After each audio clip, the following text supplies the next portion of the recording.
with its like vague innuendos of superiority judgment, like they do. We explain to you what evil is. It's live, spelled backwards, okay? It's simple. Antichristic isn't bad things that God hates. No. What it is something that has a template that can no longer process the natural connection that keeps you with the eternal connection to Source. You're always in Source. God always loves you. But that doesn't mean you're not Antichristos if your template is totally reversed and you can no longer plug in live yourself to the energies of the natural flow of, and its perpetual flow.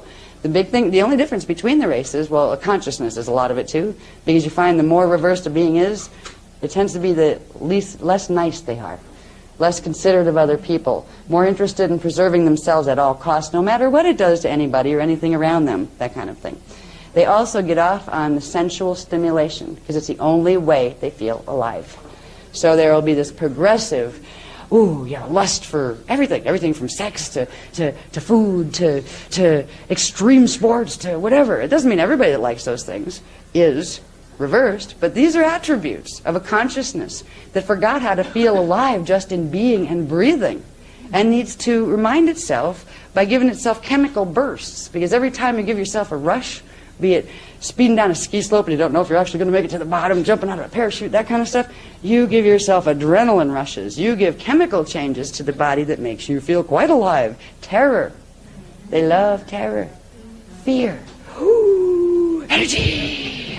Oh, it's like orgasmic. These things where they get attached, overly attached to sensual experience, that it doesn't matter. It's just like children, that if you don't give them enough positive attention, they'll take negative. Yeah, here, I'll go break everything. Hi, Mom. You were ignoring me. You could have, like yesterday, come and taken me somewhere and done something, but you didn't, so now you'll talk to me. You'll give me energy, right? So there's these whole consciousness patterns that go with the reversals, and what's interesting, because we've been carrying the reversals, we'll see traces of those in ourselves. These are part of the things that we will begin healing. So, shadow healing is essential.